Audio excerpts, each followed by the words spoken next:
Hello.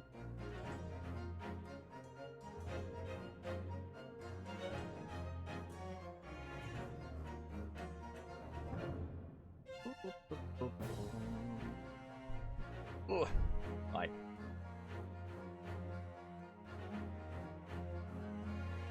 I have Rapage.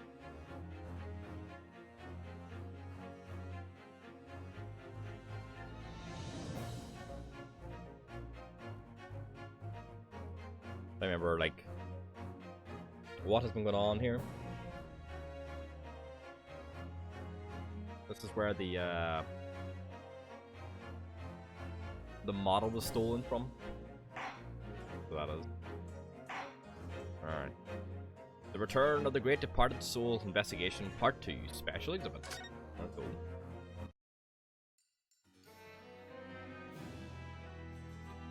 So I think we had just seen that this statue here, who is in the exhibit where the one was stolen from.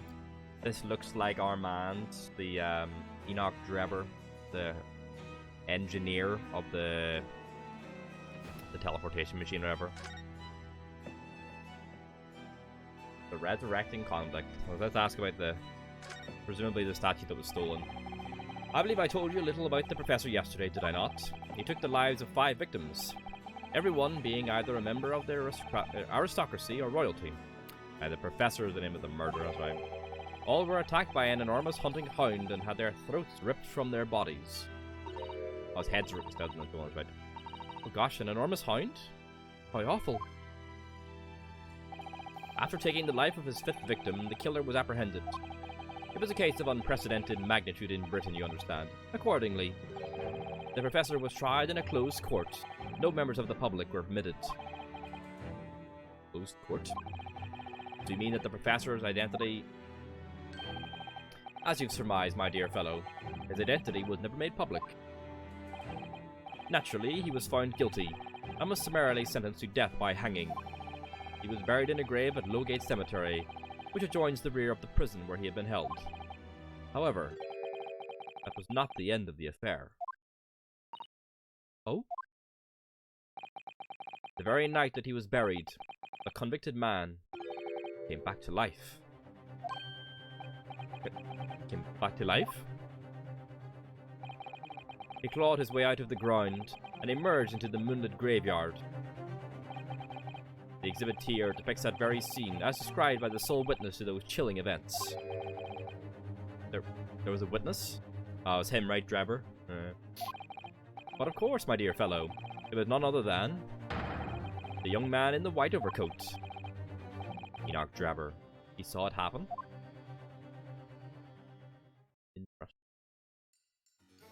The young witness. So this is a waxwork model of Enoch Drebber. 10 years ago, the convicted professor, having been gibbeted and buried, emerged from his grave in the dead of night. The sole witness to that unimaginable scene was the young man. From appearances, I would say he was about 20 years old. So horrifying. Scared out of his wits, the young Drebber ran to a nearby police station to report the incident. And the sheer terror of what he'd seen is said to have turned his hair white overnight. Jesus. Yes, as shown in the photograph we have of him, his hair is completely white. For the following few days, the story of what he'd seen was on every front page in the capital. The public was frantic for every last detail about the killer who'd come back to life. As you've seen, an exhibit was even created here at Madame Tuspel's. I can quite understand why the man's hair turned white, certainly. But what I don't understand is what Mr. Drebber was doing in the first place, in a lonely graveyard in the middle of the night. Yeah, so what was he up to?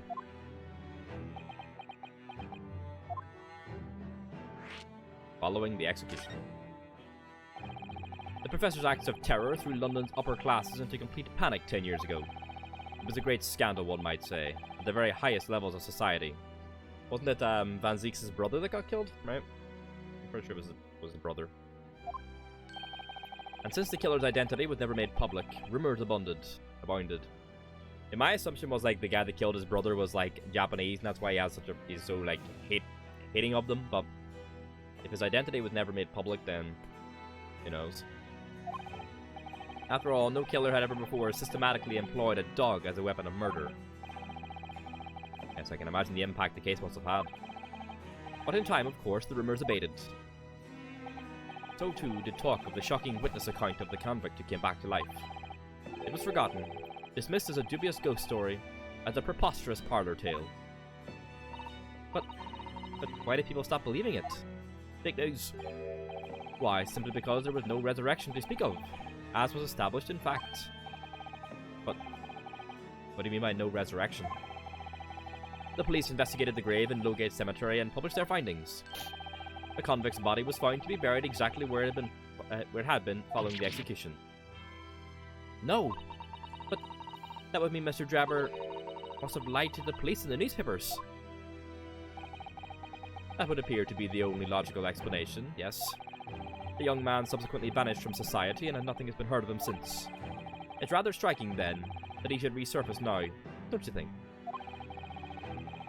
Of course, the convicted murderer couldn't really have come back to life, but not possible. But Drebber's hair is unusually white, and if that really did happen overnight as a result of shock, it's hard to believe the incident was an out-and-out lie.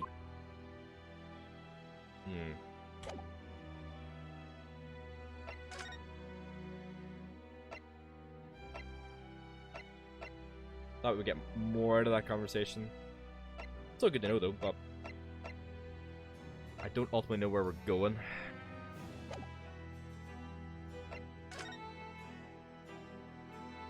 About the body.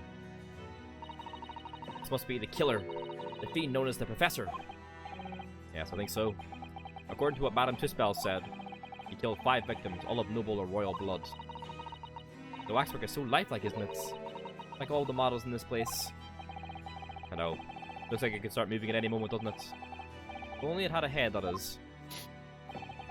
Perhaps we should examine it in a little more detail. Ah, okay. Neck hole. So this is the condemned man. Yes, the so-called Professor. Hello, Farrell. Welcome in. And then perhaps his head was chopped off by a guillotine? But unable to find peace, he emerged from his grave as a headless ghost.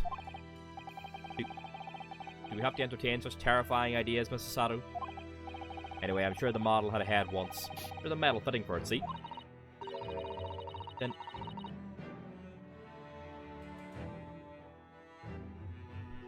Oh, yeah.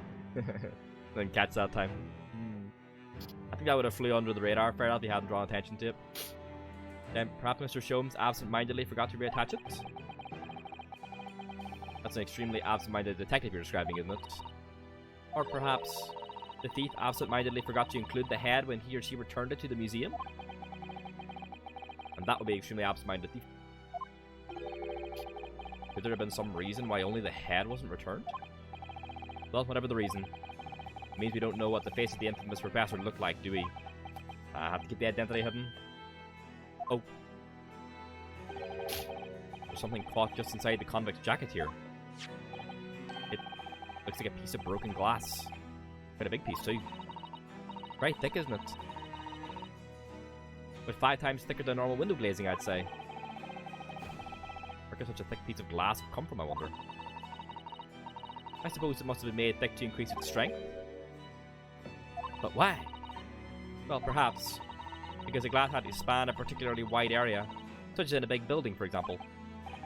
Well, we've seen a large glass building recently, haven't we? And some of the glass is broken, too. Oh. In the teleportation machine, right? Did they use this model as their fake body? Is this the fucking thing that was on the stage? So, like...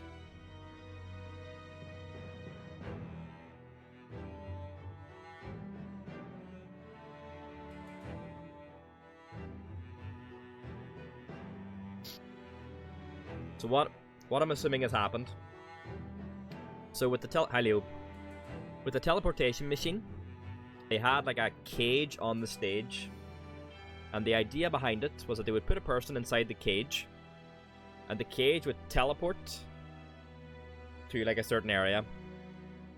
And what happened was the cage like teleported and then like dropped into the window of the tower and the person died. But we have since found out that the person was never on the stage. They were being held inside one of the balloons, and the balloon popped and then they dropped. And in one of the photos of the stage, it looked like the person on the stage in the cage was very fake looking.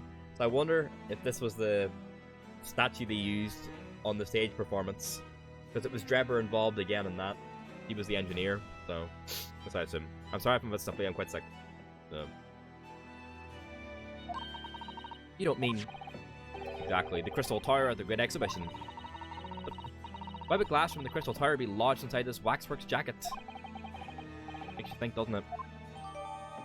Piece of broken glass, a small fragment of very unusual and thick glass that was found in the folds of the clothing of the Professor Waxwork. It would appear to be from the Crystal Tower. Earlier in court we established that the kinesis experiment was a trick. And now we discovered this fragment of glass here in this waxwork. Is it just a coincidence? Coincidence? I think not! That all there is to it here?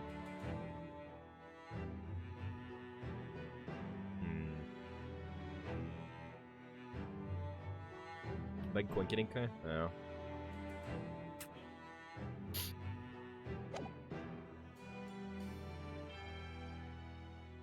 Oh, we're done looking here, obviously.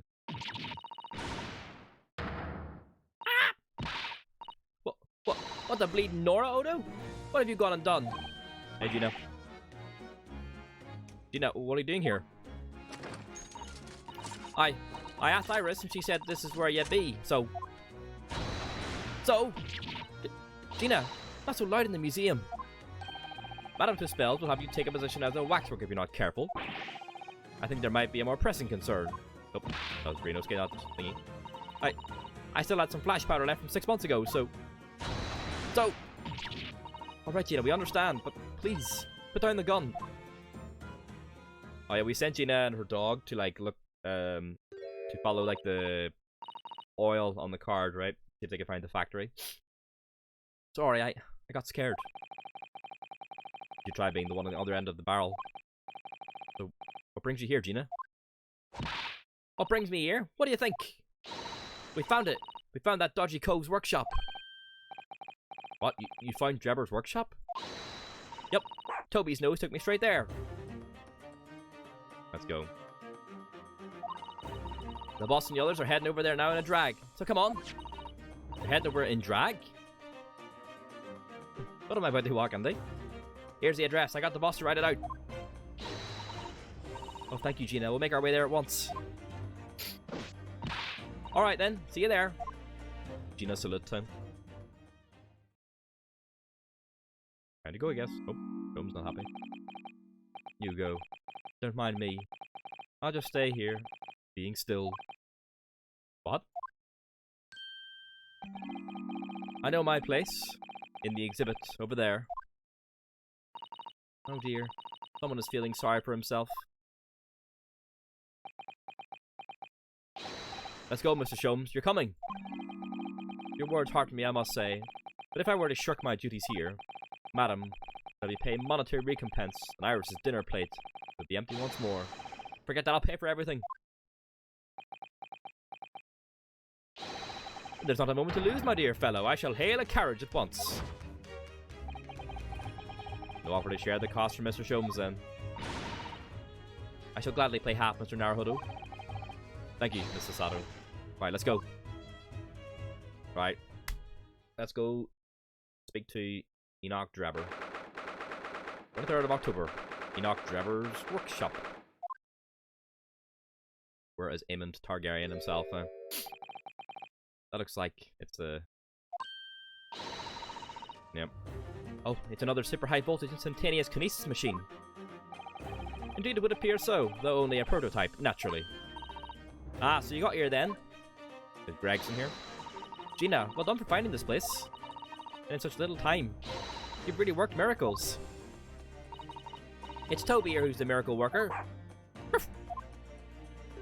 There's Gregson. I think you lot will show up before long. Gregson, you're right there. Lift up his eyes. Hello, Spectre. That's one knitted brow. He looks like he's eating a lemon, not a bag of fish and chips. Brock from Pokemon now. So, Inspector, is there any sign of the engineer? Sadly not. We didn't find a soul in here. Oh, what a shame. Well, thank you for letting us know about this place. Giving us a chance to investigate. A lot of vinegar. Yeah, maybe. According to what Gina tells me, we only found it thanks to a clue you lot turned up. I wouldn't want to, say, go to Paris with the debt of gratitude I've paid now, would I? That's right, Tim and Gina are going to Paris. Sorry, Nipples. Thank you. Anyway, if you're hoping to snip around in here, get cracking. Lord Van Zieks and the forensic investigation team are on their way here as we speak. Them again. I imagine you've got the picture by now. They don't take too kindly to lawyer types. Right. So then, my dear fellow, let's turn this place upside down whilst we have the chance. And you, Sholmes. Pardon? They take even less kindly to great detectives than they do to lawyers. Very droll, Gregson, very droll. But you may consider me nothing more than an inconspicuous waxwork model. Right then, let's see what we can find in here.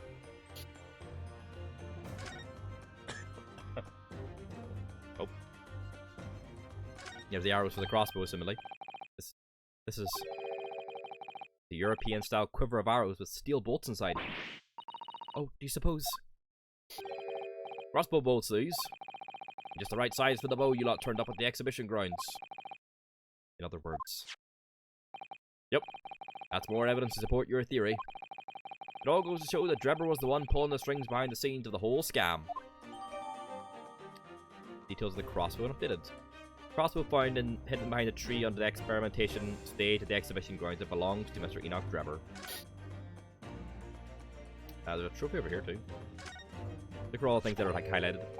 Ah, this appears to be the most interesting. Yes, most interesting indeed, wouldn't you say? It's an impressive looking back massage, that's for sure. I've no doubt that if you hit your shoulders a few times with that, your aches and pains will soon go away. It's a Royal Society Trophy for Excellence in Science. A young scientist could wish for no higher honor. Ah. Would you like a massage? No. I'm fine. Thank you. I had no idea it was such a grand thing. I think it's becoming increasingly clear that there's much more to this Mr. Enoch Drebber than conjuring tricks. I couldn't agree more, my dear madam.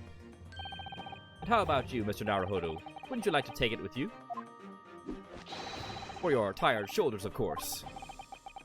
He's not going to let that go, is he? It's curious, though, isn't it? You would expect such an important trophy to be proudly on display somewhere, not haphazardly cast aside. English gentlemen be quite a mystery at times. My trophy now. A Royal Society Trophy for Excellence in Science that was found in Mr. Drebber's workshop. It's a very prestigious award for a young scientist. Right, let's give it the once over.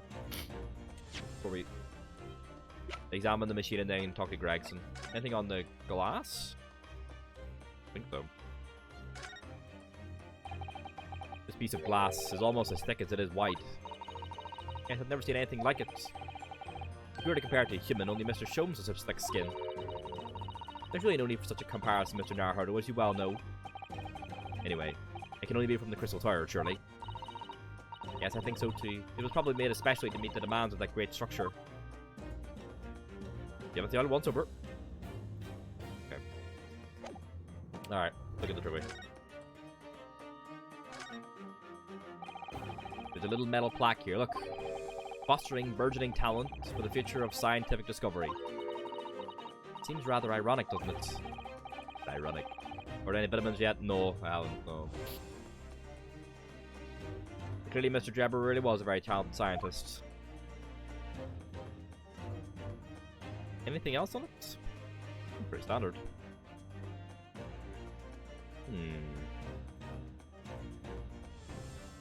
Doesn't even say his name on it.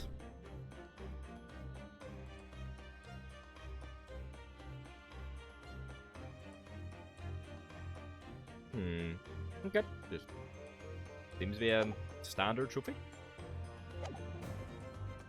Alright, this is the machine. I'm sorry, Mr. Naruhodo, that machine is covered by the Special Dispensation for Scientific Equipment Act. There'd be serious repercussions if you were to examine it, from the Crown and the government. Oh, there goes Sholmes and Gina. Well, those two don't seem to be holding back. Where'd Gregson go? Oh. It's quite hollow inside. No working parts or devices of deception to be seen, my dear fellow. No loose change dropped on the floor, nothing. Not even a bone for Toby here, my dear fella. For low pools. British people are very much ruled by their own ideals, aren't they? I think that's just these two, Mr. Sato. Spooky door. This door doesn't want to open. Yeah, looks like it's got a pretty hefty lock on it. There's a specialist locksmith on his way over from the yard, so hands off till he gets here. With permission, Inspector, I could have that lock open in less than a minute. Well, you don't have permission, and no one's given it to you. Gregson looked as though he really enjoyed that. Rip. Well, there's no sign of anybody on the other side. No. Deborah must have fled at the first sign of danger.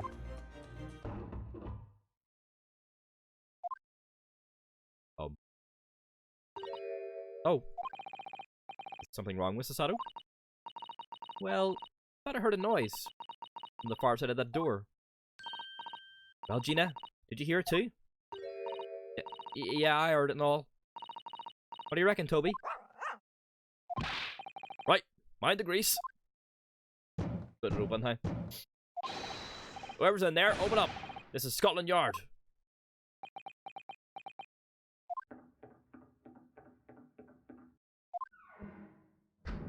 Oh, someone fucking bailed. My, someone is in there. They were. Ah, this rotten, bleeding lock.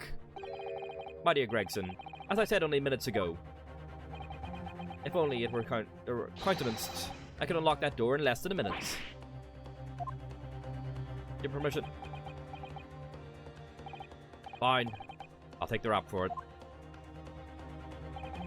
Just get us through that blasted door. Oh. There. You may enter at will. Oh, there we go. You've confused minutes with seconds, I think. Time is of the essence, I feel. What are we waiting for? Nothing for it, I suppose. This is an emergency. There's a strong possibility that beyond that door is the engineer you all seek. Be prepared for action, my dear fellow. Yes. We gonna fucking fight him or something? Oh Jesus, a fucking bomb in the middle of the floor. Where'd he go? Out the window, probably? What's happening here? Why is everything upside down? Rats, there ain't no one in here after all. But there must be. It was only moments ago that we heard those noises. Maybe that was the sign of Drebber running away. But there's only one door into this room. But there's windows, though. What footsteps on the fucking roof, too? Oh, I like kicked it open or something. These footprints on the roof. And no windows that could afford an escape route. Those skylights are too high. But there's footprints over the roof.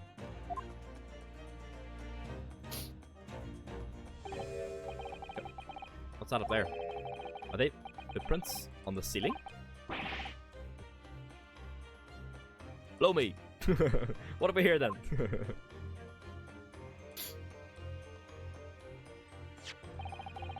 Looks like someone was trying to burn something in a hurry. Oh, that looks like a set of blueprints. Do what? Is that Professor Harebrain's bombing machine, is it? Blimey, if we had these, there'd have been no need to muck about trying to investigate all that scrap metal. There is something of great interest here, too. This rope was lying on the floor at the foot of that pillar. A rope? What's significant about that? There's a model of the balloon as well. Never mind. You see, but you did not observe, Mr. Naruhodo. You must investigate the entire room thoroughly, and before the forensic investigation team arrive too. Alright, let's get fucking looking. Ah, the fucking bomb. Alright, look at the steps, and then we'll look at the balloon. There's no denying it is there. They're footprints. Yes, it would appear so. I simply can't imagine how they came to be there. Isn't there a Susato shoot-up or something? Like a Susato takedown, I mean? No Wonder Woman, Mr. Naruhodo. That would make her almost superhuman, I suppose. Oh, there's the balloon, then. That's a really lovely model. It looks just like a real flying balloon. I think it's probably staying aloft on the same principle as a full-size balloon, using gas. Green flying balloon. It does have the hallmarks of that amazing deception at the Great Exhibition, doesn't it? Could it be that the whole thing was planned here in this very workshop? Leaving the bomb intentionally till last with the safe. That's a very large safe. I don't suppose even Mr. Sholmes could open that lock. Although, if you were a thief, you could just steal the entire thing, I suppose. Put it to the floor to prevent exactly that sort of underhanded trick, Mr. Naruhodo. Reminds me of a fucking thing that happened here in the north of Ireland in the last few years, so where boys drove up to like a convenience shop and with like a digger, I think, fucking dug the ATM out of the wall and just stole the whole thing.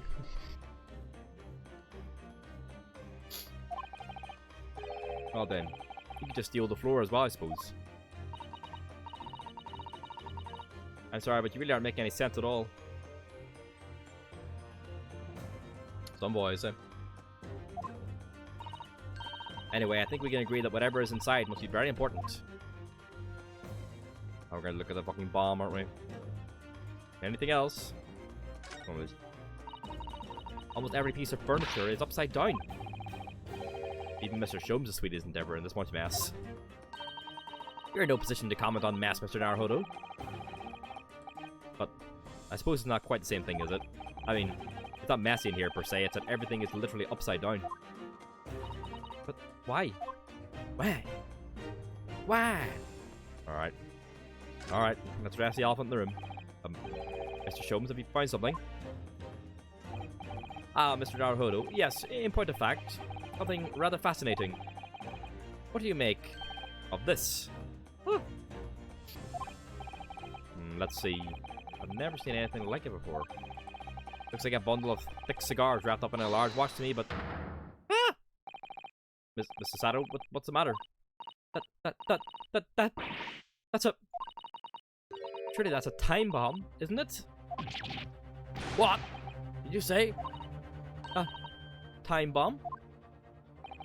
I'm sorry, but what is a time bomb exactly? Hey! You truly are one of a kind, Mr. Naruhodo. I will take that as a compliment. Huh. You don't know nothing, do you, Odo? You haven't got a clue what it is either, have you, Gina? I invite you to consult a dictionary later, Mr. Naruhodo. But this particular specimen is no time bomb, though I confess it has a very similar appearance. Oh, well, thank goodness. But then, what is it? I see, so that's it. Goodness, Mr. Sholmes, have you seen to the heart of the matter? There are times when I consider my lot most unfair, for I'm fated never to know how it feels to flounder as you do when a puzzle presents itself.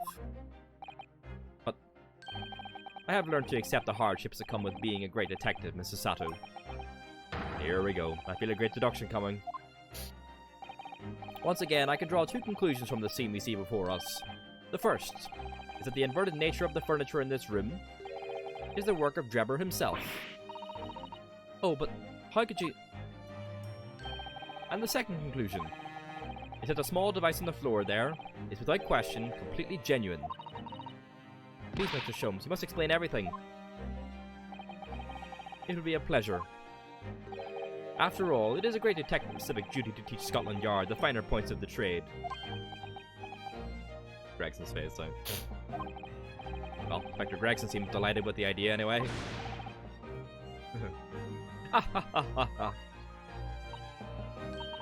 Oh, you deflected the inspector's glare with such fortitude there, Mr. Sholmes. Well done. You're too kind, my dear madam. I hereby dedicate this great deduction to you. Kindly stand just there, Mrs. Sato. Oh, yes. I'd be delighted. So, shall we begin? Once again, Sherlock Sholmes is proud to present his logic and reasoning spectacular. Let's go. The Great Deduction. The game is afoot. Topic 1. Flipped furniture. It's plain to see that this room is in complete disarray. The bed, the table and chair, the lamp, everything is upside down. Almost as if every item in the room had until recently been happily positioned on the ceiling, before falling straight down onto the floor. Every item in the room was on the ceiling? Are you guessing that? Oh, there's a save combination. Indeed, the key here is gravity. Let's go. It would appear that technology has at least succeeded in freeing us from the great pull of the Earth. Very cool. But the gravity in this room was reversed and then suddenly restored to normality. Goodness. There's flowers there or something. The inverted furniture clearly reveals the truth about the part gravity played in the whole business. I quite understand your skepticism, Mrs. Sato. I too was incredulous at first. Well, the flowers are the right way up so they didn't fall, obviously. However, my conviction in my analysis was cemented when I observed this. An anti-gravity device, almost identical to one that featured in a dream of mine only the other day, in fact. But then, why does it have a clock on it? A most relevant question indeed. That is a timing device that controls when the gravity direction will switch. There was clearly a requirement for the engineer to be able to restore normal gravity automatically. And the commotion we heard earlier from the other side of the door was the moment that restoration occurred. Yes, the reason why everything in here has been turned upside down is because of the anti-gravity device. So you see, we need to look no further to explain the state in which we now find this room. The direction in which gravity acts in here was reversed by Mr. Drebber, before being restored to normality in an automatic fashion some time later by the timer device. I have witnessed precisely this scene in a dream I once had when I fell out of bed. Nice one. Because gravity was reversed. Topic 2. Missing engineer. Look, I say missing Enoch. Now, let us consider the next conundrum. What was our engineer friend's aim? I can't say the word. Indubitably, the greatest clue we have to explain his actions is above our heads. Yes, how is it possible there are footprints all the way up there on the ceiling? A question whose answer will lead us neatly to the truth, my dear madam. The reason there are footprints on the ceiling is because of the nearby skylight. Of course, Drebber's aim was singular, to escape. However, there is but one way into this room, excepting the skylight, that is. Ah. My left and right nostril is constantly running as well. That was good. By inverting the gravity in here... Drebber was able to fall conveniently to the ceiling. To make his escape, he had the otherwise inaccessible skylight, leaving those footprints behind on the way. But the ceiling in here is very high, Mr. Sholmes. If the gravity reversal was sudden, wouldn't Mr. Drebber have fallen up to the ceiling rather violently? Falling up is both scientifically and philosophically a rather interesting concept, I feel. But the man was cornered with nowhere to run. To escape through the skylight was his only option. You may recall that I found this in the room earlier, which I believe offers a solution. Oh, the rope? To reach the intended destination, what better tool than this rope?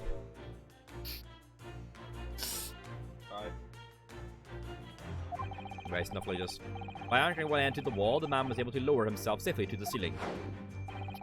Which explains how Drebber was able to escape this room before our arrival. He reversed the pull of gravity and fled via the skylight.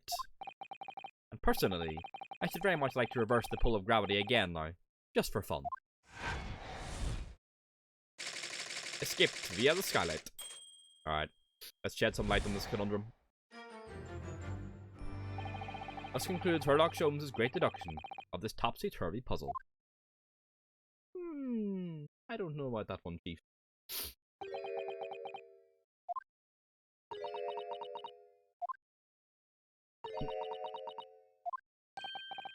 He's completely spellbound. Mr. Sholmes, there is just one thing that troubles me. I would expect nothing less. You're destined to be troubled by just one thing for the rest of your life. The thing is such a thing actually possible? An anti-gravity device, I mean? I would say that with man's current scientific knowledge at the turn of the 20th century, it's no more possible than instantaneous kinesis. I'll trick them. So did they actually ever leave the room? Is he still here and he's tricking us, maybe? If it's more like trickery. But your whole deduction hinges on it. Is he in the safe? But my dear fellow, when you have eliminated the impossible, whatever remains must be the truth. However improbable it may seem. Oh, he said the thing. It's a marvelous line, wouldn't you agree? One of my more enduring pearls of wisdom. I had Iris come up with the exact phrasing. My original was clumsy. Yes, I have a feeling I've read it in something that Mr. Sato lent me once. Objection! Oh. Actually, there is one other thing, Mr. Sholmes. The spell's broken at last. The rope you found was on the floor, wasn't it? Indeed it was, in lonely coils near the wall. But if Mr. Jabber had used it to escape in the way you described, wouldn't it still be tied to the wall?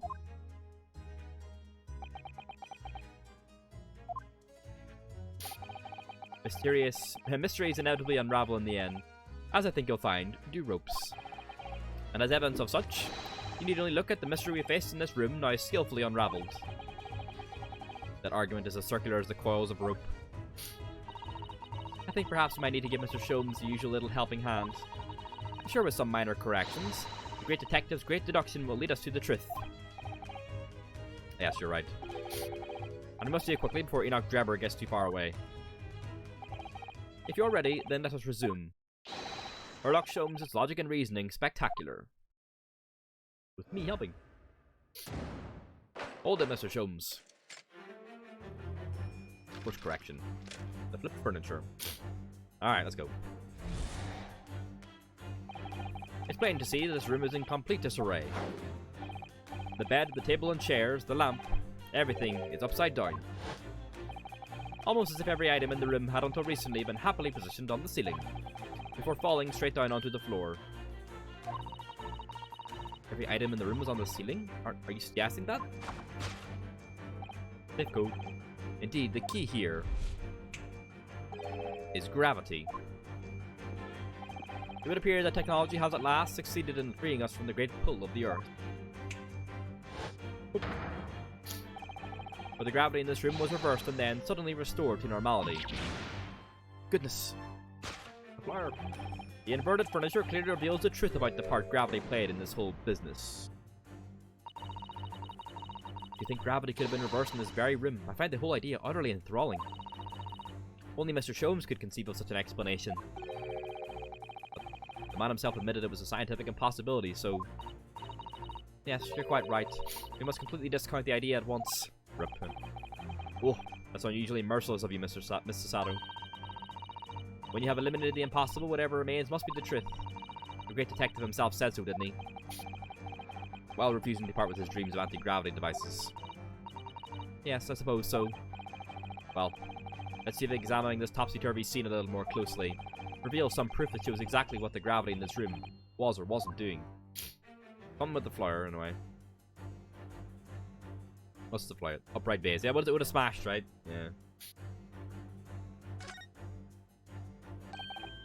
Well, I wasn't expecting to find a pretty bunch of flowers in here, that's for sure. Ah, look at that. Anti-gravity thing was my first guess. It's a fun idea, I like it there. I know that slender little vase looks like it's about to topple at any moment, but the flowers are thriving. Somehow it makes you think of the fragility of life, wouldn't you say? To be honest, Mr. Naruhodo, something else about it made a rather deeper impression on me. The fact that it's not fucking broken.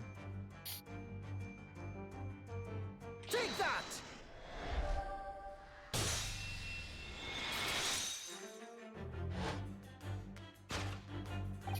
The upright vase clearly reveals the truth about the part gravity played in this whole business. And then Sholmes is like, well, yes, obviously. And here he goes. Upon my word, Mr. Naruhodo, you surpassed yourself by completely turning my argument on its head. Trying to impress your assistant here, perhaps. No one was trying to steal your spotlight here, Mr. Sholmes, trust me. As you rightfully say, though it appears at first glance that all the furniture in the room is upside down, this unassuming, slender vase is standing keenly to attention. And unlike the large safe, there is nothing affixing it to the floor. And it's the exception that breaks the rule. In short, much as it pains me, the gravity in this room was never inverted at all. My deepest sympathies for your loss. Oh, poor Mr. Sholmes. But the show must go on, so let us continue with our deductions. Now that we know this contrivance is not in fact an anti-gravity device, there remains but one other possibility. You don't say. Someone deliberately turned over every piece of furniture in here. Yeah, it's actually pretty good this time, yeah. Which might sound obvious, but leaves one mystery very much unsolved. Namely, why would anyone choose to do that? Quite, and naturally there is an explanation. Yes, the reason why everything in here has been turned upside down is because of the anti-gravity device. Stop calling it that! He's absolutely determined that this device must have something to do with it, doesn't he? I'm afraid the lure of an exciting scientific explanation is too strong. Well, there's no doubt that somebody did this. Somebody turned all the furniture over. So whoever it was must have had a reason. I'm afraid nothing comes to mind at all, though. Well, let's look around to see if an answer presents itself. We're gonna see the safe code, or...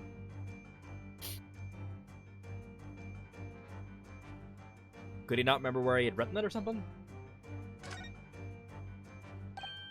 Look, there's something written on the underside of this armchair, like he was flipping everything open to see where the code was, something like that. Oh yes, safe 432-582. Safe, as in safe and secure? As in secure lockable box, I think. Admittedly more likely. Well, there is a large safe bolted to the floor on the other side of the room, so yes. So you mean this number would let us open it? I wonder why it's written here, though. Yeah, he's probably looking for the safe code, right? Take that! Surely, though, you remember where you wrote it. I guess not, though. Yes, the reason why everything in here has been turned upside down is because of the safe combination. Precisely, I believe, Mr. Naruhodo, that you had a very similar experience once, did you not? Yes, last year. When I bought a lottery ticket and noted the ticket number down on the inside cover of a book just in case.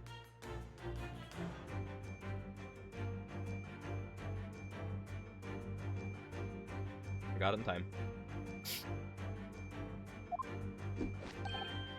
Definitely sneezy, hi. Fuck that guy. That's it. For people who are forgetful souls at heart and always make a written note of important information. Just keeping the ticket itself safe would be more sensible, I think.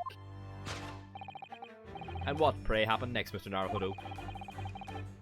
When the day of the draw came around, I'd forgotten which book I'd written the number in and had to turn my room upside down to find it. Alright. Guess it happens. That's it, for people who are forgetful souls at heart and always forget where they've noted things down. Not if you always note things in the same place. I actually won the second prize, you know. But I couldn't remember which magazine I'd slipped the ticket into, so I had to turn my room upside... Thank you, Mr. Naruhodo, but I believe I've proved my point now. Which is that a very similar scenario has clearly unfolded in this room. Finding himself requiring access to the safe, the occupant of this room needed a combination code. He remembered that he'd written it on the underside of a piece of furniture, but I forgot which one. Leading to the state in which we now find the room. Just fucking like, where the fuck is it? Where is it? Yes, Mr. Drebber overturned all the furniture in here in a desperate hurry to locate the combination code that would unlock the safe. We find the safe combination. Then where is Drebber? He's not in the safe, but I said that as a joke. Now, let us consider the next conundrum. What was our engineer friend's aim? Indubitably, the greatest clue we have to explain his actions is above our heads. Yes, how is it possible there are footprints all the way up there on the ceiling? Maybe that was there all the time. Maybe it was put up there like that. To like throw people off or something. A question whose answer will lead us neatly to the truth, my dear madam. Something to do with a balloon, I think. The reason there are footprints on the ceiling is because of the nearby skylight. Well, if a change in the direction of gravity can't explain it, then how did those footprints get there? Yes, I feel as though that particular mystery has just become even harder to solve. I can't think of any other way to explain it at all. Oh, life was so much simpler in those halcyon days when gravity could be reversed. It was minutes ago, and those halcyon days never existed in the first place. Well, I suppose we must put our faith in Mr. Sholmes and observe the area in more detail. Putting our faith in Mr. Sholmes is what gets us into these situations in the first place. Ah! Shoes. They like throw in shoes and they get stuck on the balloon.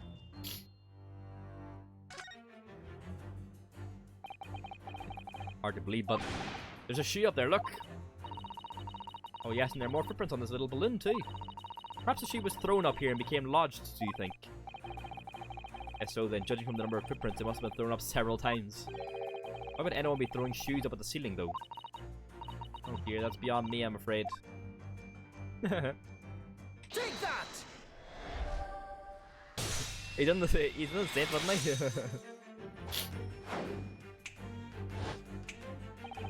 The reason there are footprints on the ceiling is because of the nearby shoe. And on closer inspection, there are clearly footprints all over the balloon as well. In other words, the aim was never the skylight at all, but the balloon.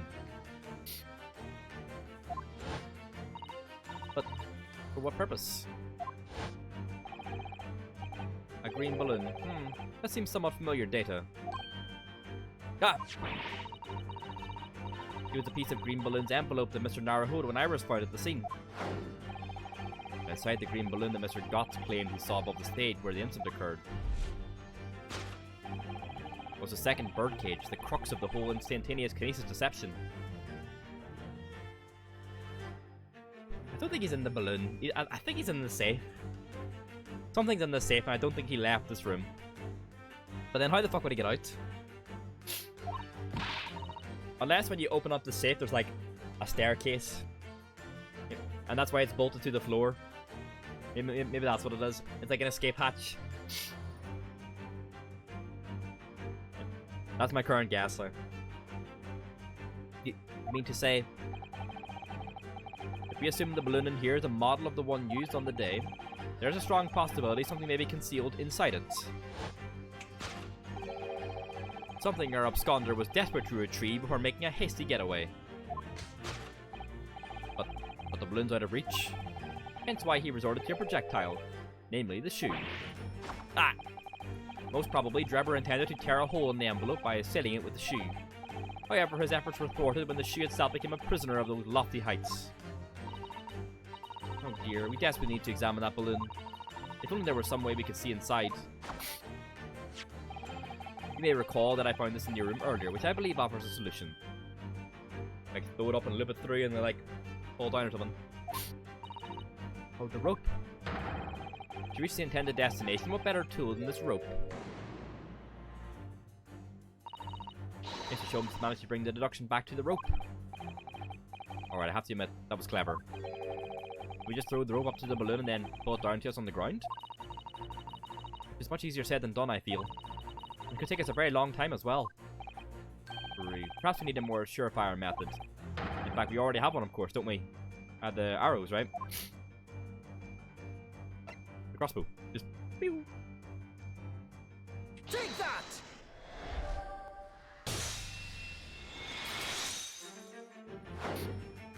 Like what happened on the actual, with the actual balloon. To reach the intended destination, what better tool than this crossbow?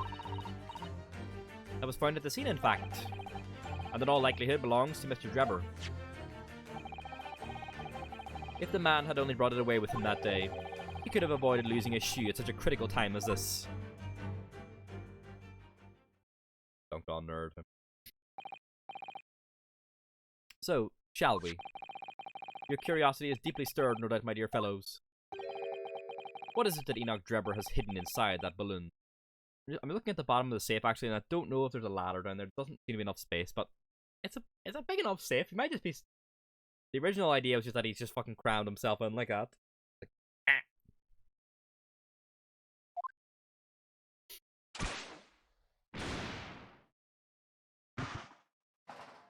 Ah, the model head. What the? The head of the professor. A waxwork. Indeed it is. A waxwork head inside a metal mask. Fucking Dr. Doom, hi? Dr. Doom killed all those people? A mask that is shut tight and fastened with a strong and quite impenetrable lock. We can't see the space inside, that means. Just a moment. This is the head of a waxwork model. Does that mean... Oh, goodness. I see you've joined the DOS, Mrs. Sato. Excellent. Oh, I said that weirdly, like, excellent. Ah, of course, the headless waxwork model. The case of the abducted Madame Tuspel's model that you'd largely solved. It was only the head of the killer that was still missing. Indeed, it was. But I believe Madame Tuspel will now have to settle her sizable account with me. This, as you have now surmised, is the head of the infamous professor. Yes. But why is it here? This conclusively confirms my suspicions. The man responsible for stealing the professor from Madame Tuspel's and returning it. Sounds deep. Earlier today was none other than Enoch Drebber. This is incredible. Professor Harebrain's case on the waxwork abduction they're inextricably linked by Enoch Drebber's workshop. Waxwork head. The head of the professor waxwork that was stolen from the Madame Tuspel's special exhibit. Open the safe! Open the safe! Well, it appears our logical pleasure cruise has come to an end, my dear fellows. All that remains is, yes, we speak with the architect of this adventure. The architect? You mean Mr. Drebber? Here we go. As it seems quite impossible that he escaped via one of the skylights, obviously the man must still be here in the room. So he wasn't intending to make it look like he escaped. The footsteps up there were accidental then. What? This location should be abundantly clear. Fucking man in the safe. If you simply reflect on the journey we've made together during this deduction. Yeah, Drebber is right here, somewhere in this room. So, Mr. Naruhodo, will you do the honors? Yes, of course. He's intentionally blocking the safe so you don't initially think about it. Mr. Drebber's hiding place must be the... in the fucking safe. Look at all that mess in front of the safe. Yes, plans and accounting ledgers. Almost as if somebody was in a hurry to empty the contents of the safe, in fact. They fucking got everything out and he got undid. He's in the fucking safe. Take that! This is a joke. Sometimes they're ridiculous. It's the truth. Before we gained access to this back room, we had noises from in here. Which tells us that the engineer was still in the building at that point in time. He's probably sitting there like, fuck, fuck, fuck, fuck. He was in fact searching for the combination to his safe. And pressed for time, made no attempt to right the furniture that he overturned in the process. From which we can deduce that his search for the combination happened very recently indeed. I hope it just like swings open and he's just like bundled inside like a Tim Burton character. In summary, Mr. Enoch Drebber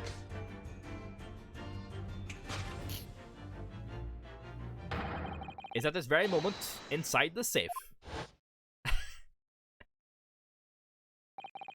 Thus concludes Sherlock Holmes' great deduction of this topsy-turvy puzzle. Inside the safe. Oh, my initial idea was correct. Elementary. Get him out, too.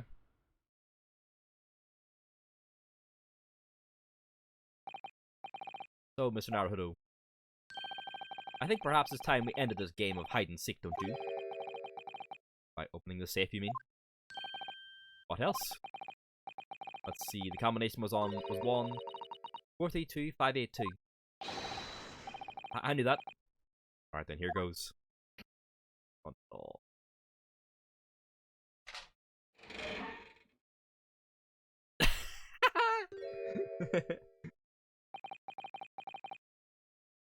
You found me.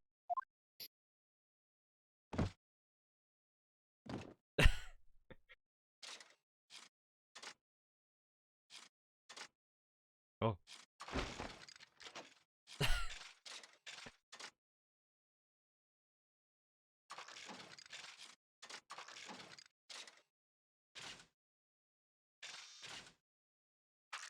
Clockwork.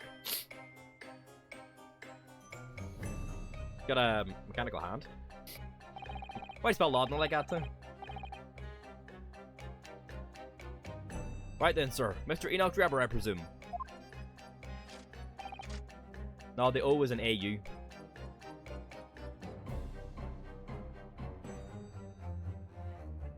Oh, you're saying you knew that was wrong. Okay, yeah. Sorry, yeah, I misread it there. I thought that read, wait, is that not? But you said, wait, that is not. Sorry, yeah. Correct. You better start talking. You tricked Professor Herbin with that bogus machine you built. And you should have to explain the theft of the waxwork from Madame Two Spells as well. Whilst I would be delighted to answer your many questions, personally, I would advise that you deactivate my little parcel first. Deactivate? Your parcel? The bomb? I refer, of course, to the time bomb. I left it in a most prominent position. Ah! Fuck. Ha, ha, ha. I see. Stunned silence. You're all gearing up to die with me then. No! Fucking get out the window. Mr. Sholmes, with only 7 seconds to spare. That was too close for comfort. I've got 1 foot in the grave already. You gonna blow us up? Are you trying to get us, help us get a killer or get us killed? Mr. Sholmes' deductions can be completely life-altering, can't they? Well, my dear fellows, that was a close shave. The resemblance to an anti-gravity device is really quite startling, I must say. Anti-gravity devices don't exist. Oh, go ahead and push it, Mr. Sholmes. Alright, let's talk to Enoch Drebber. What happened here? What on earth happened in here? You've found me, haven't you? No need to screw me down any further. Everything in here is precisely what it seems. Yeah. Well, we'll be giving it a thorough going over, don't you worry, Drebber. What fails to click with me is how you were able to locate my workshop. That I was not expecting. When I heard whistling from the other room, I knew it was time to bolt. Whistling? Ah, that would have been me. Oh. For some reason, I woke in fine fettle today. No words, just tightly squeezed chips. So clearly I must have a screw loose though, as I couldn't remember the combination for the safe. And another one loose as I couldn't remember on which piece of furniture I'd written it down. We also found a rope over by the wall. Yes, I had hoped to exit through the skylight, but sadly the rope was too short. So, I then set about searching for the combination code to open the safe. And burning the incriminating blueprints, don't forget. Regrettably though, you failed to retrieve the head from the balloon amongst the rafters. And after that, you hid yourself inside the safe, having first set this parcel ticking. Well, I had no intention of being nailed by the police. A time bomb. Got a death wish, have ya? Hiding right beside a ticking time bomb. Now he was hoping to fucking Indiana Jones and the Kingdom of the Crystal Skull at times, just fucking hide inside the safe and wait it out.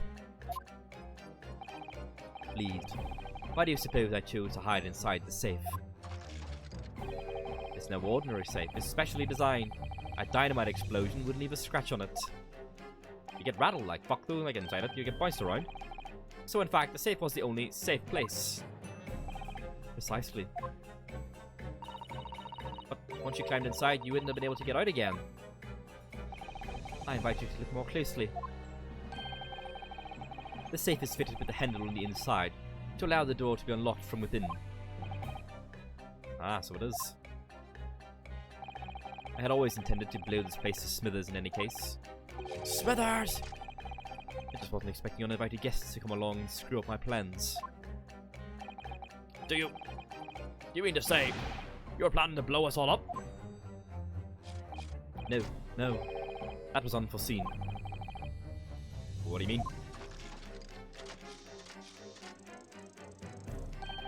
Most people run, you see, when they see a ticking time bomb at their feet. Ah. I calculated the time required for retreat to a safe distance and set the device accordingly. But your seeming endless discourse in here threw a spanner in the works. Right.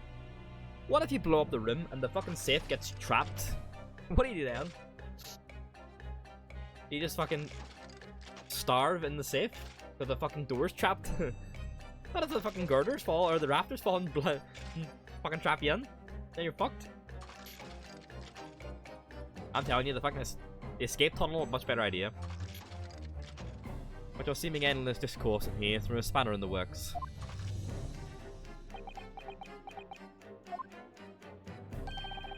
Is something wrong, Gregson? Do I have something on my face, besides the usual eyes, ears, nose, and mouth? I mean, it does seem cozy, like, but... You're fucked if you get trapped. Like, if you can't open the safe. Because the door is actually blocked. I think we have a fairly good idea what's been going on here now. But what about the two incidents you've evidently been involved in recently? Professor Harebrain's instantaneous kinesis experiment, the Great Exhibition, and the waxwork model you stole, which this head belongs to. That's no ordinary head, you know. That's the head of the Professor. Clad in a mask with a lock so strong I'm unable to open it safely to reveal the killer's identity. I've been considering carrying it around as protection. After all. That's enough! Oh, yo, here we go.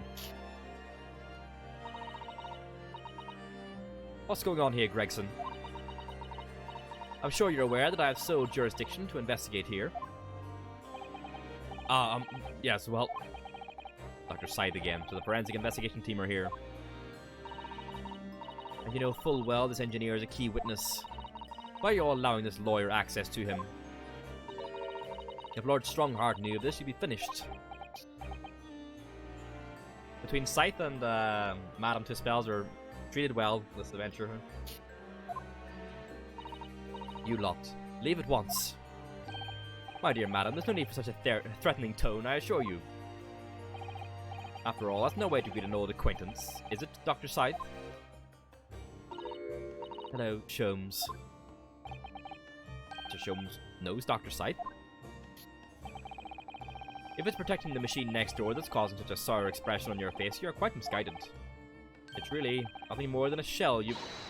Get out! Of course. We'll show ourselves the door. I see you haven't softened at all. Mr. Naruhodo? Yes?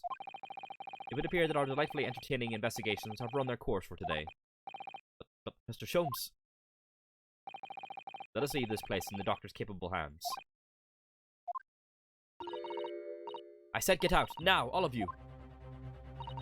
Your presence here is not required either, Gregson. Rip. Understood. But I'll just say one thing before I head off. If it wasn't for this lawyer and his companions, we'd never have found this place. And the whole workshop would have been blown to bits. There was a time bomb set in here, but this lot disarmed. Vector. Like Gregson voucher for a sec, let's go. Cool. Something giving you a chuckle, has it, Drebber?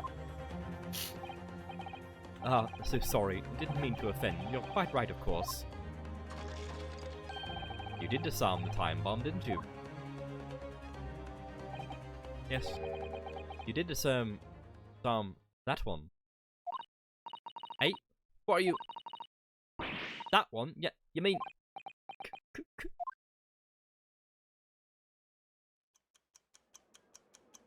Fuck. Is bad about to commit terrorism? Oh, fuck, he's blown up the old machine. The cops! Oh, well.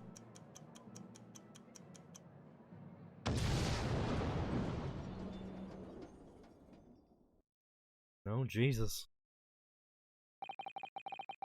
It was an hour later that we heard the news of the enormous explosion that ripped through the experimentation stage at the Great Exhibition. Professor Harebrain's invention and all its secrets were blown away forever. Damn. Rid of the evidence. Shit. Not good.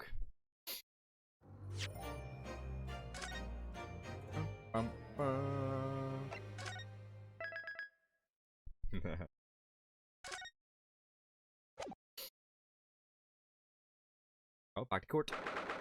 24th of October, 9:11 a.m. The Old Bailey, defendant's antechamber. Good morning to you, Mr. Naruhodo. Can't do his fucking accent today.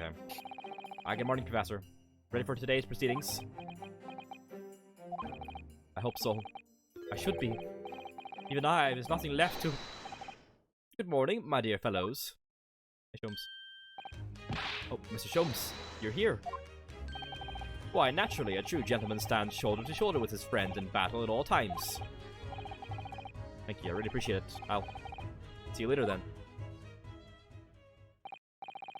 Now, Professor, we really need you to remain calm in the courtroom today.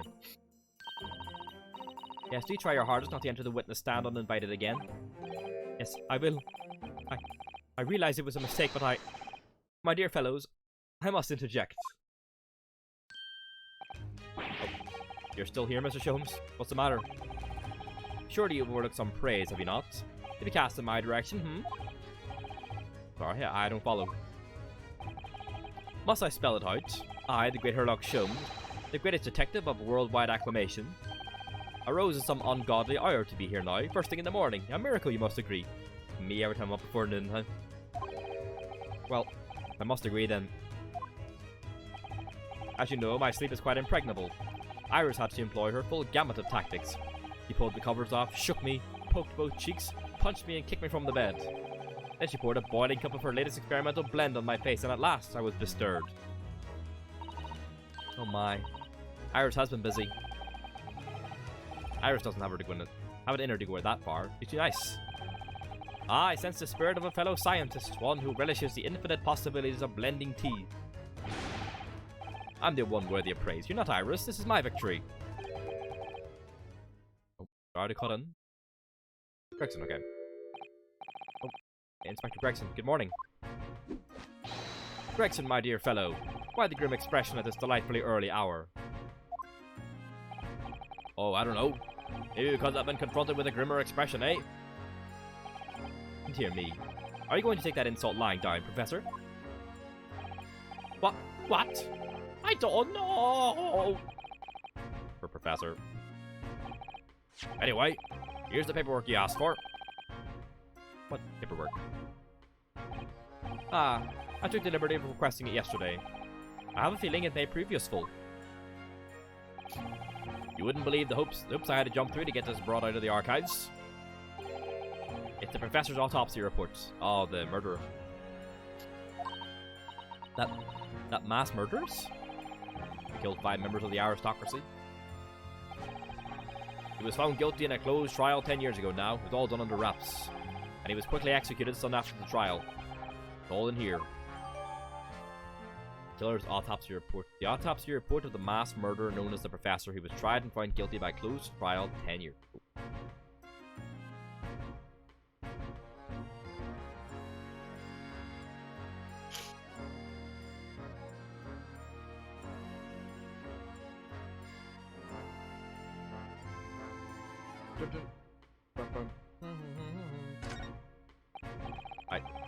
I don't know what to say. Thank you, Inspector.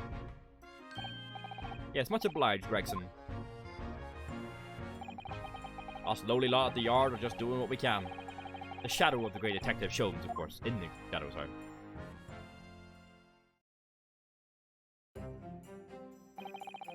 Well then, Professor Harebrain, this is it. Today we're going to lay all this to rest at last. I wish you the best of luck, Professor.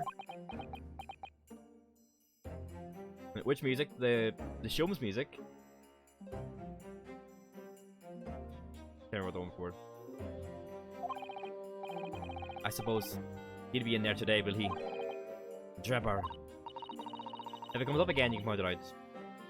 But maybe not if it's Sholmes' music, it'll not come up in the trial. Yes, we expect the prosecution to summon him as a witness. I'm still amazed that you managed to find him in just one day. I really owe you both so much. Counsel and the defendant. The trial is about to resume. Kindly make your way into the courtroom at once. Let's go. This is it then. The final chapter. Funny. My heart's racing a little. I've not felt this before, actually. A strange foreboding. As if something's going to happen in this trial that I'm not ready for. But I can't let that distract me from the only thing that really matters. Finding the truth. Ruh-roh.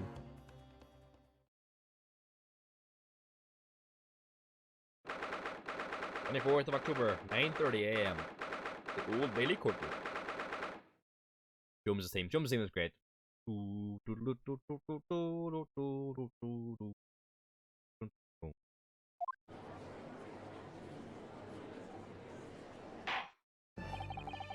the name of Her Majesty the Queen, I hereby declare this court to be in session again. To resume the public hearing of Albert Harebrain, here present, who stands accused of murder. Are the counsel for the prosecution and defense ready to proceed? The prosecution is ready, my lord. The defense is ready, my lord. As promised, Lord Van Zieks has his apprentice with him. His apprentice with memory loss.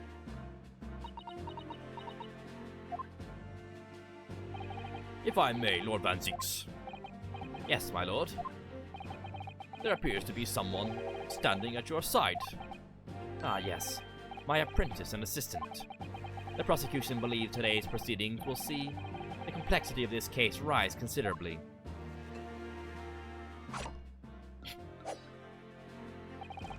I therefore instructed my assistant to attend to ensure the smooth running of the trial. The smooth running of liquid refreshments, by the look of it. The way he holds himself, the way he moves. He couldn't be anyone else. But he's still suffering from amnesia. There's really nothing we can do at the moment. I know, but it's just so very hard. It would appear the prosecution has done a fine job in responding to the demands of the court made yesterday. I understand you have successfully secured the engineer who disappeared from the scene on the day in question. Yes, my lord. I intend to call him as a witness shortly. Very good, very good. Now then, ladies and gentlemen of the jury, who have been chosen at random to represent the will of the people in this courtroom today, are you ready and willing to proceed? Of course, my lord. Can't remember any of the voice this time. I'm sure we all understand the importance of doing our civic duty. I do so despise deception and deceit. I find it so very wearing. To take a man's life with a conjuring trick, it is against the magician's code, not to mention the law. Anything signed should feel the wrath of God, if you ask me. We have to listen to what being said on both sides of the fence, and settle on one. That's it, isn't it? Wasn't like this in my day. Wasn't like this at all. Yeah, it's Waluigi, yeah. If all parties are ready to proceed, you may begin, Lord Van Zieks. Before I do, my lord, there is a report I must read to the court. Oh, she didn't read the autopsy report. Please get a wee scope so we have the knowledge in our brain. Condemned prisoner, redacted for confidentiality, Sudden and the professor, death by hanging confirmed at midnight, 17th of June. Courtney Stephen. We'll look at the Dr. Doom mask as well.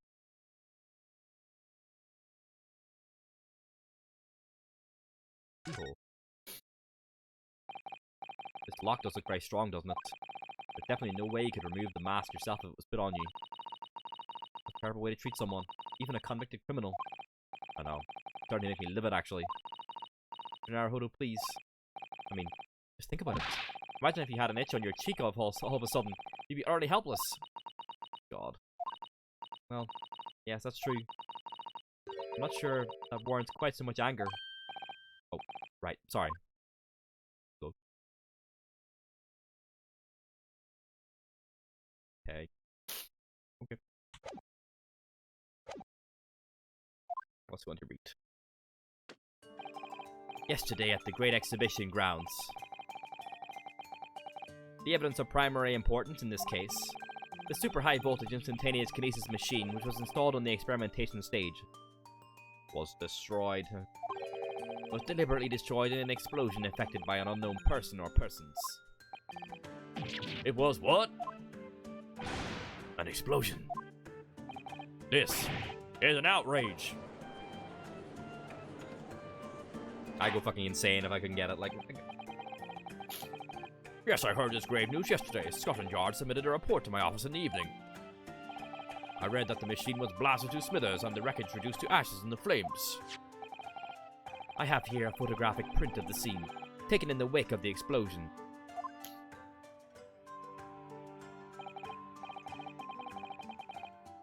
Does show there's a trapdoor, though. It shows what little remains of the machine. Yes. A terrible business. He did it to destroy the evidence, did he? That Enoch Drebber. The court will take this print as evidence, counsel. Post-explosion photograph. A photographic print of the experimentation stage after it was completely leveled by a time bomb. The metal floor of the stage has been blown open by the explosion. Late yesterday afternoon, the protection afforded to the machine by the Special Dispensation for Scientific Equipment Act was revoked. However, before a thorough investigation could begin, the invention was obliterated from existence.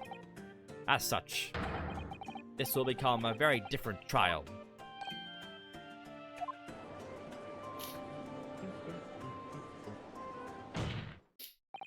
Get the tags there.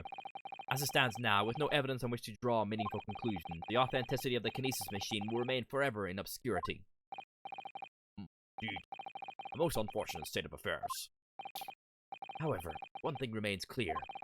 The victim's death was the result of the actions of the accused. Of that we can be certain. For it was the accused himself who was operating the machine and who ultimately caused its loss of control. Objection! As Lord Van Zieks rightfully says, this is a very different trial now. The accused accepts responsibility for his part in the events that transpired. He acknowledges that Mr. Osmond died as a result of the accident caused by his machine's malfunction. However, unbeknownst to the professor, he was being deliberately deceived by a pair of very clever fraudsters. Names, counsel, if you please. The engineer, Mr. Enoch Drebber, and the victim himself, Mr. Odie Osmond. They wanted that grant money.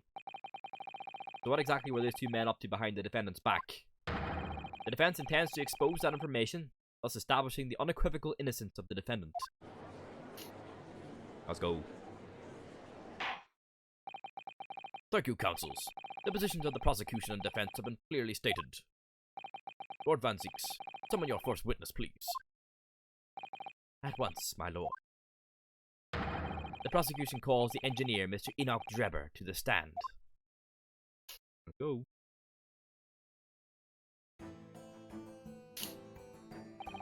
State your name and occupation for the court.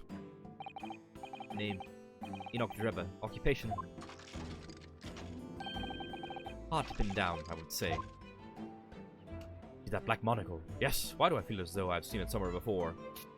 Oh, you too? I had exactly the same feeling myself.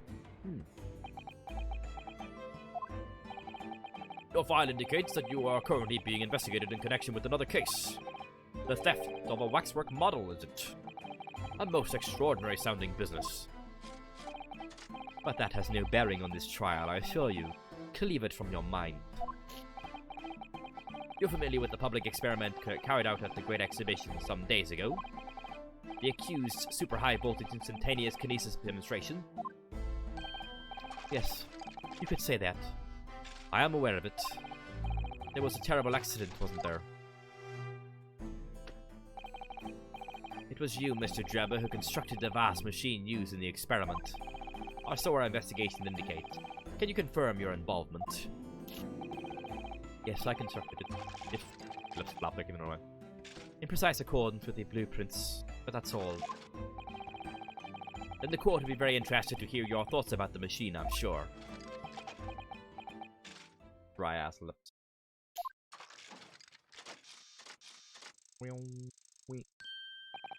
An amazing device, if you ask me.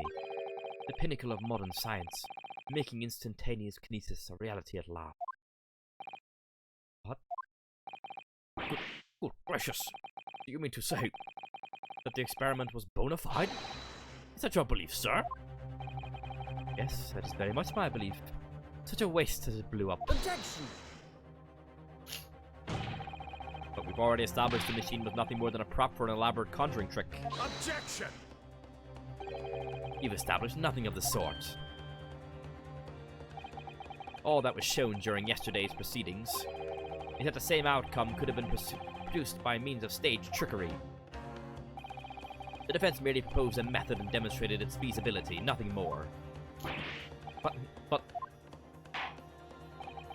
We procrastinated long enough, I feel. Witness, you will now give your formal testimony about the machine that you constructed for the purpose of the demonstration at the Great Exhibition. Understood. Alright, let's see what he has to say.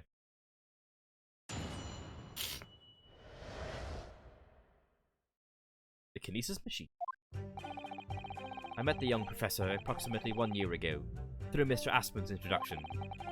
He provided me with the blueprints and I constructed the machine to his precise specification. It was no trick. If the whole show was a fraud, it would have required a body double. Tell me, did the victim have a twin? The fucking jack of the dummy! All the spectators saw the birdcage appear above their heads and then it crashed headfirst into the crystal tower. Terrible accident, I grant you. Perhaps the science on which the machine was built was flawed somehow. You cheeky bastard. A body double? That goes without saying, surely. To give the impression that something has moved when in reality it hasn't. It's a basic conjuring principle. The deception cannot be achieved without substitution. Substituting the original with a fake at some point in the performance. What would I be right in saying? You haven't managed to establish anything along those lines? Ugh. Incidentally, the prosecution has already confirmed that Mr. Aspen had no twin siblings. It's my understanding that this witness is well versed in conjuring artfulness. But such talents indicate that he was actually able to accomplish what he claims. Namely, the construction of what by all accounts must have been an extremely complex scientific machine. Whatever do you mean? Yesterday's proceedings brought the true nature of your past exploits to light, Mr. Drebber.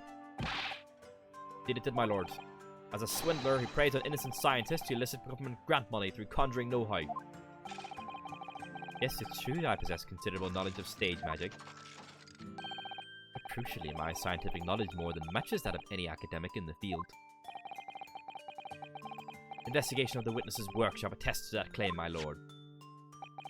As evidence, the police found this Royal Society trophy for young talent in science there. Yes, that's true, we spotted it there ourselves. If our hypothesis is sound, it can always be forged into a physical manifestation, with sufficient skill. Though I may have sowed the secrets of some deceptive wiles to snivelling, talentless scientists in the past. Would you therefore assert that the explosion of the machine was an unfortunate accident, or of course, a deliberate act of murder carried out by misuse of the science? Goddamn Sephiroth, eh?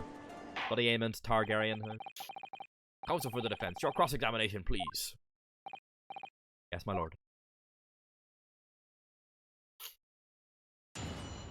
Cross-examination. The Kinesis machine. I met the young professor approximately 1 year ago through Mr. Aspen's introduction. Hold it! Present. So you were already acquainted with Mr. Aspen himself? Not really. By chance I'd seen his name mentioned in the papers, that's all. But I had no interest in his private affairs. Even if he was an unscrupulous investor, it was no concern of mine. As long as people pay their bills, I take out my tools and construct what they ask for. So, why did Mr. Aspen approach you in particular then? Who can say? I presume because my name is associated with excellence in engineering. Not to mention excellence in fraud.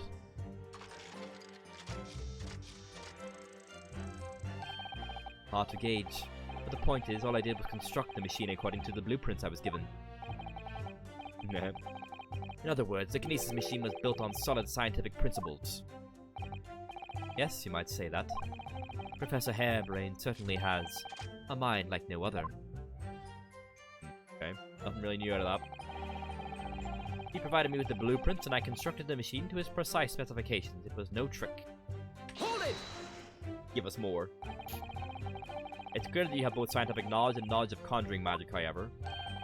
The more knowledge you have, the better equipped you are to handle whatever comes along. But your implication is that I furnished the machine with some trickery, I think. It's a possibility that we have to explore. Unfortunately, though, the machine has been blown to Kingdom Come. But there's really nothing left to explore, is there? It appears that the Kinesis machine was fitted with a timed explosive device of some kind. There's nothing left of that device either, not a single shred of evidence remaining, I hear. We must have planned all this from the outset. But in any case, it's abundantly clear that the experiment couldn't have been a trick. If the whole show was a fraud, it would have required a body double. Tell me, did the victim have a twin?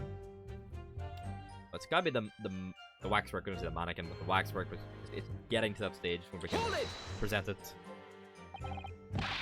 Of course, that's it. Mr. Assman was a twin. Oh, fuck. Van Ziek's already said he isn't. Objection! Yep. Perhaps my learned friend wasn't listening earlier. Mr. Assman had no twin siblings. No, I heard you before.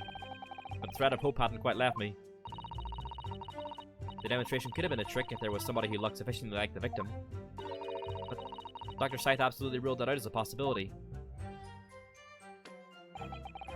It is beyond question that the victim himself, Mr. Assman, did move from the stage to the Crystal Tower. The fingerprints found at the scene attest to the fact. Well, they attest the fact that he was at the end point, not at the start. So it can't have been orchestrated using someone who looked identical to Mr. Assman then. What are you thinking, Mr. Naruhodo? Oh, no, nothing.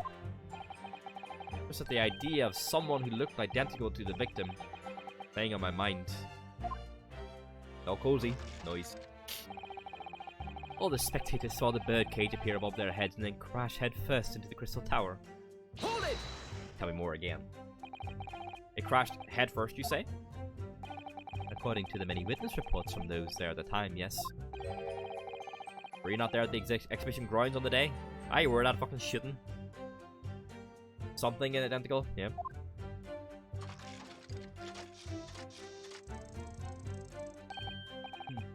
Unlikely. I rarely leave my workshop.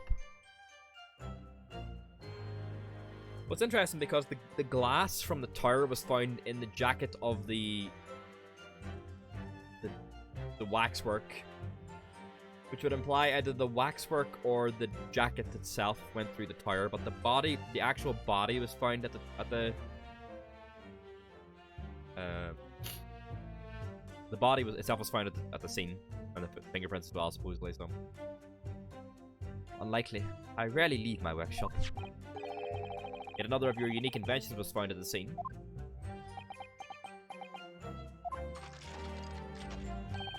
Well, it was the unveiling of a machine I'd laboured over for many months. I saw it clearly with my own eyes, the birdcage plummeting headfirst into the tower. You were there, you bastard, huh? What a surprise. I believe the victim's neck was broken from the headlong fall, wasn't it? How would you have come by that information? Even an infernal recluse like me reads the newspapers, you know. According to the reports, 2 injuries were apparent on the victim's body. I've been like stabbed as well, hadn't he? Yes, he'd been stabbed in the chest by a screwdriver believed to belong to the defendant, and he had broken vertebrae as a result of a fall from a considerable height. Correct. My learned friend has been doing his research, it seems. Do we know which injury was the fatal one? Sadly not. Forensic science is not yet at a level where such things can be determined.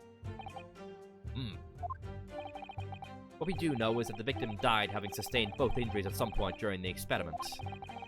And since he was found in the birdcage with his neck broken, it's obvious that he fell from a considerable height. I suppose that's hard to deny. Alright, what's the last thing to press on? Terrible accident, I grant you. Perhaps the science on which the machine was built was flawed somehow. Right, last thing to press. Hold it! So you understood the science, did you? Not in the slightest. Oh, right. As I've said a number of times, I'm an engineer. My job is to manufacture according to the blueprint I'm given. Is he going to claim he doesn't know science, then we can show him the trophy? Because the trophy is about science, not engineering. I will be inviting manifold problems if I foolishly allow my brain to digest the ideas behind them. I could be accused of stealing those ideas, for example. But how is it possible to construct a machine without really understanding the principles it relies on?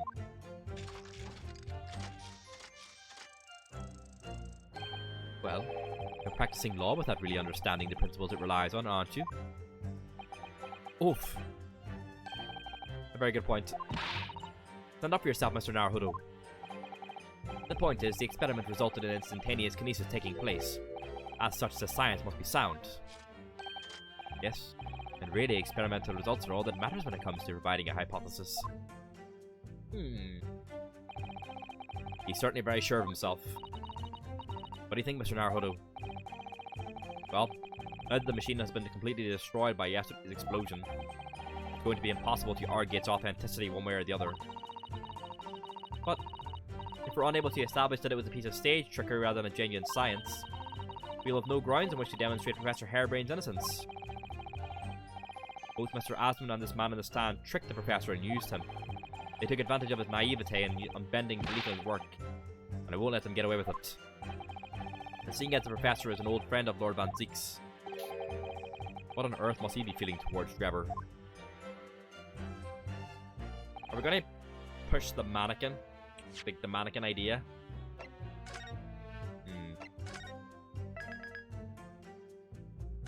We'll see exactly what he said again about something identical, like the body double or something, right? What did he say about this? The victim of a twin body double, right? We're going to try and present the waxwork dummy. Objection! Didn't work? Oh. Okay.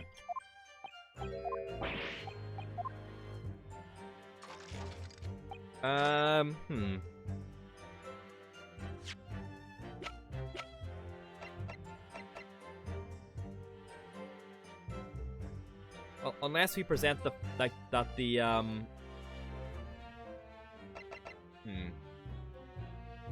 This is an old photo, right? He doesn't have his clockwork eye here. Unless we present the trophy when he talks about at the end here, right? He says that maybe the science was flawed. I'm going to try to present the trophy because I don't think he would allow it to happen. Objection! No, also wrong. Damn.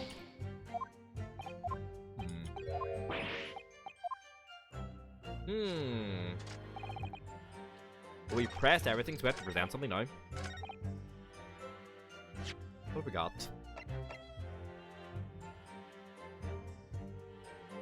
A diagram, the crossbow, the cloth, the victim, autopsy report, screwdriver, photo of the balloon, the bird cage, photo of Drebber, the camera.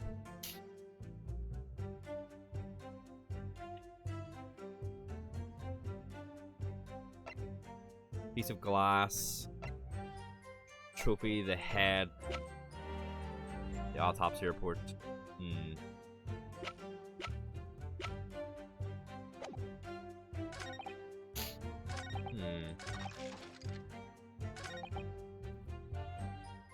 Huh.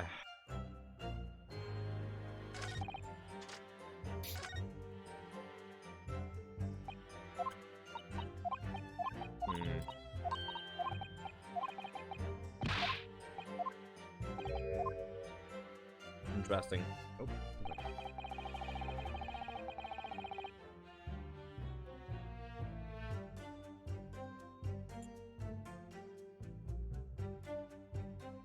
Curious.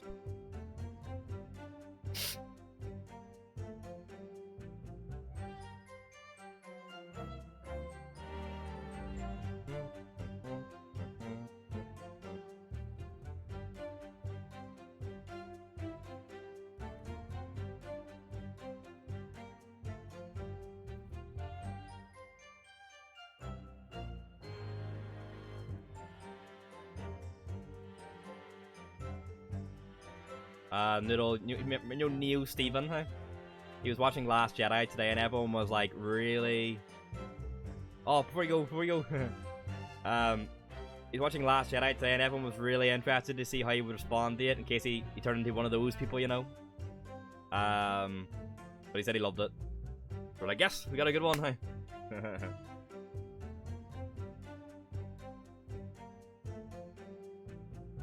He said he loved looking the film and all that stuff. I'm like, yeah. We like you, Neil, huh? Big man, Stephen, huh? Alright, my love, have a good night. I don't know how much further we're gonna get here, so we'll see. See you later on. Hi, have a good night.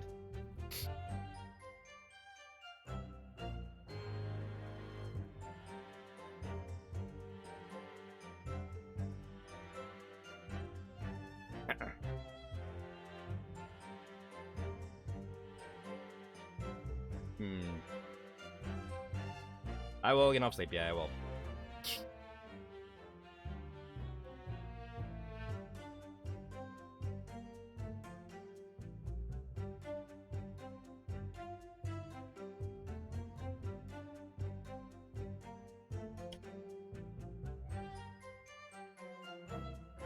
Best remedy.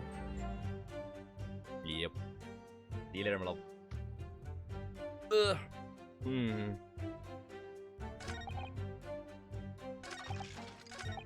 There's no trick.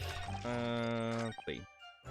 All the spectators saw the birdcage appear above their heads and then crash headfirst into the crystal tower. Did it? Right. Do we know that it did? Where's the birdcage? Ah, damage to its base, not its head. There we go. Objection! There we go, boys. Here we go.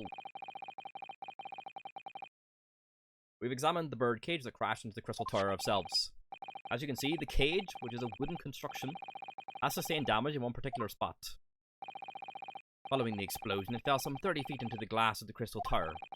That level of damage is to be expected, surely. I agree. The damage itself is entirely understandable. What doesn't make sense is the location of that damage. All the breakages in the wood are at the base of the birdcage, not the top. What are you saying? That's the opposite of where they should be. That's right, my lord. The birdcage that was at the scene is damaged at its base. So we have reports of the birdcage falling headlong into the crystal tower, yet the damage is at the bottom. The only way to reconcile these two facts is to accept that there were two bird cages in play that day, which were at some point switched. Switched during what wasn't a scientific experiment at all, but an elaborate piece of stage trickery.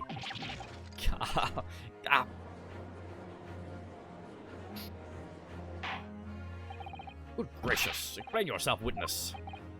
Aye. Well, if we examine the facts, there's only one logical conclusion we can draw. The damage on the base of the birdcage clearly indicates that it crashed tail first into the tower. Objection! But multiple witness reports claim it fell headfirst. The birdcage materialized in the sky next to a balloon flying over the stage, following a spontaneous explosion, at an altitude of some 60 feet above ground level, which is approximately 18 meters. It then proceeded to fall some 30 feet into the crystal tower in the ensuing deflagration. Witness reports amid such chaos are notoriously unreliable. Objection! But the victim's neck was broken. Objection! He plummeted 30 feet inside a heavy wooden cage. However he fell, it would be unsurprising to find one or two of his vertebrae crushed. Uh-oh.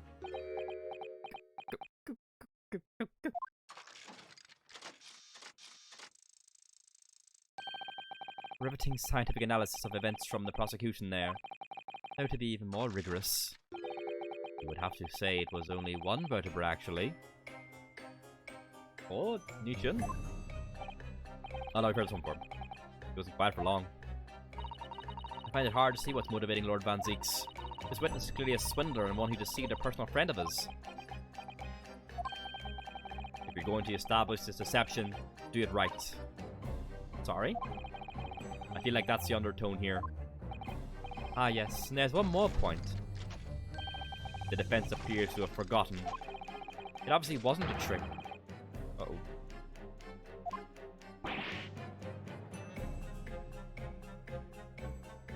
They're like another truth asserted was very plain or something like that. What? It seems to me that the cross-examination had better continue until we resolve this matter. Mr. Drebber, you will amend your testimony with details of this truth. Of course, we must treat the matter scientifically after all. Ah, I nearly had him there. I was gonna say. Okay. The kinesis clearly took place because there's nowhere else 30 feet high for the bird cage to have fallen from. Well, that's just fucking balls because there's bloody balloons. I think we can just present the balloon picture to him like directly. We don't even have to press him on this.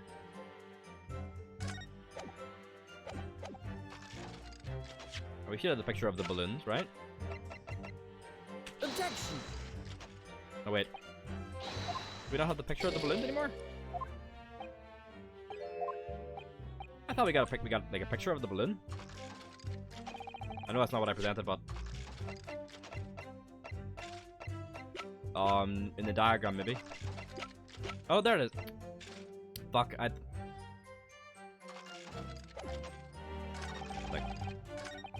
wait. No. I meant to present that picture. I fucked up. Thought it maybe like disappeared from my inventory or something like that. Right. Photograph of balloon. There we go. Objection! It's wrong. What the? Okay, let's press him on it time.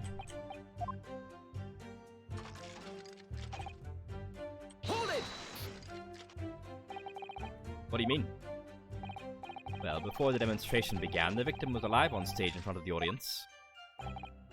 Yes, there are lots of witnesses who saw Mr. Asman on the experimentation stage, that's true. And the victim's neck broke as a result of an impact following a fall. Logically, therefore, the victim must have fallen from somewhere. Excuse me. The balloon that exploded was at an altitude of 60 feet. The point of impact on the tower was 30 feet up. A difference of 30 feet is therefore the total distance the birdcage fell. And there's no other location from which the cage could have fallen that distance if it didn't drop out of the sky. Ergo, the victim himself must have been beamed from the stage into the sky above the crystal tower.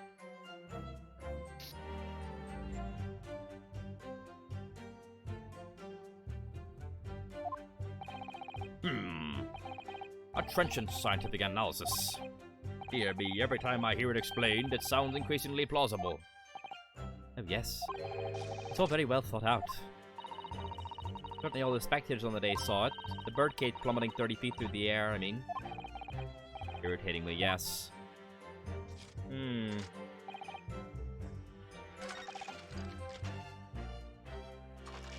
Maybe present the diagram? Objection! There we go. This is a diagram of the experimentation stage and its surroundings.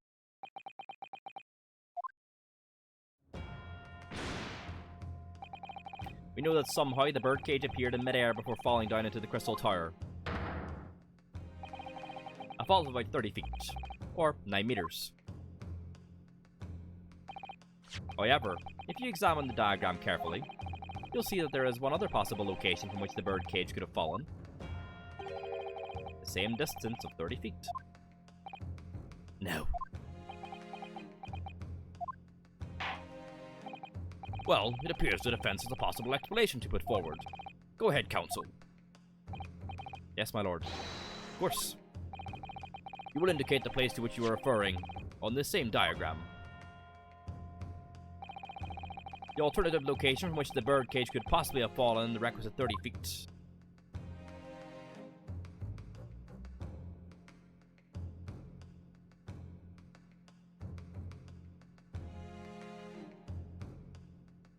Are we marking the balloon?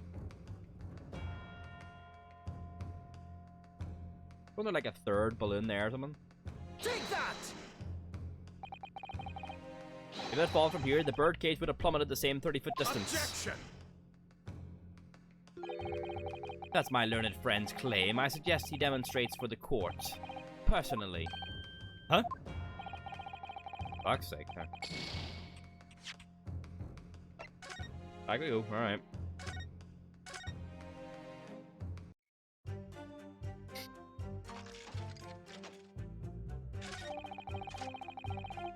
Okay, let's see. Okay, present the diagram. Did Objection. he point at the balloon, I assume? Okay, go through this again.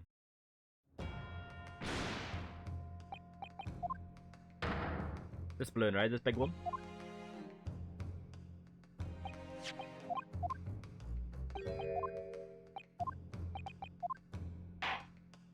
Pretty sure when we did this originally, they put in an extra balloon or something.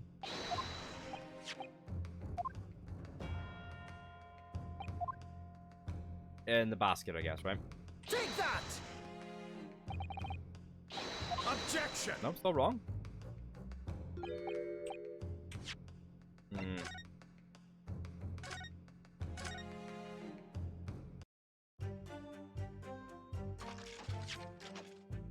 Objection. We'll just save before that, like at that point. We can keep going back there.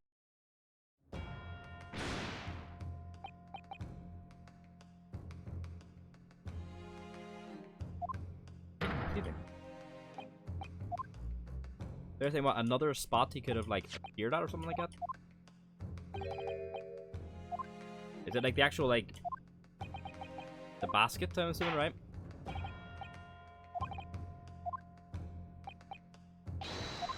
I'm assuming we need to be more specific and point at the basket.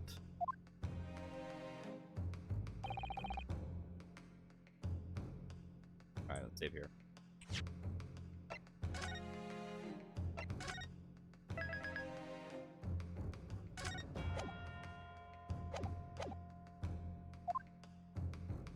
There. Take that!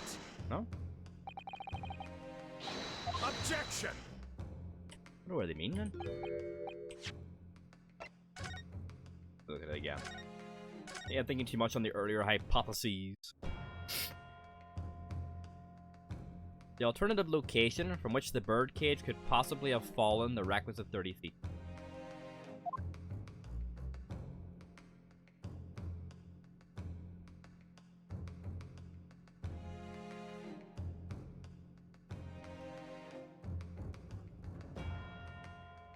Here? Take that! Beside it? I don't know. I think something's just not clicking here. I